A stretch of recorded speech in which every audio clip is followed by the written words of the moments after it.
Pour ceux qui pensent que la vente de l'Olympique de Marseille arrivera bientôt, il faut avoir un cœur solide.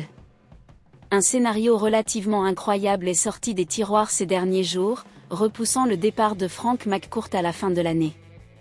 Netflix a déjà consacré une série, d'ailleurs très moyenne, à Marseille, mais la plateforme VOD pourrait en faire une nouvelle entièrement consacrée à la prétendue vente de l'Olympique de Marseille. Alors que la piste menant à la CGA-CGM a été anéantie, les Saoudiens seraient désormais seuls en lice pour reprendre le club à Frank McCourt. Cependant, l'homme d'affaires américain a répété à maintes reprises qu'il ne voulait pas vendre l'OM et que toutes ces rumeurs de vente étaient fausses.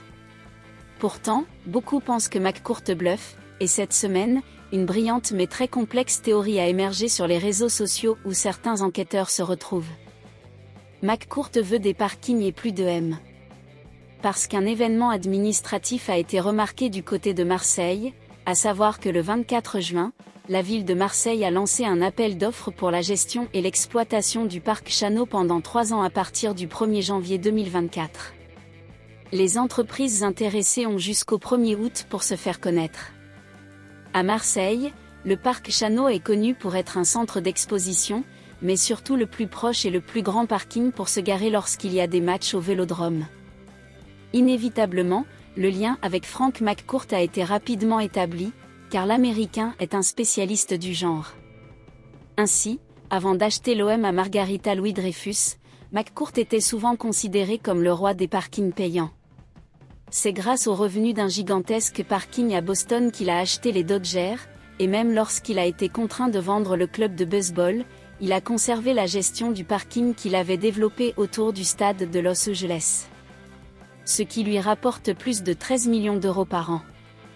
Ainsi, pour certains supporters, il est clair que Frank McCourt va postuler pour ce contrat du parc Chano, puis il vendra l'Olympique de Marseille, afin de toucher de l'argent grâce à ce parking merveilleusement bien placé. Selon l'équipe de football, le site où collabore Thibaut Vézirian, McCourt a déjà envoyé un dossier à la mairie de Marseille dans le cadre de l'appel d'offres. S'il obtient la gestion du parc Chano, alors il sera plus sensible aux offres d'Arabie Saoudite ou d'ailleurs. Pourquoi pas? Si vous êtes un fervent supporter de l'Olympique de Marseille, faites-nous savoir ce que vous pensez de cette excitante spéculation concernant Jouna Donskoy. Aimeriez-vous le voir rejoindre l'équipe et apporter sa contribution? Laissez un commentaire ci-dessous et partagez votre opinion.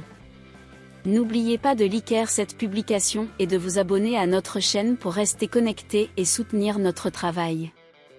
Merci pour votre soutien continu, et restez à l'affût des prochaines nouvelles passionnantes. Allez l'OM! Ensemble, nous pouvons atteindre de nouveaux sommets sur le terrain.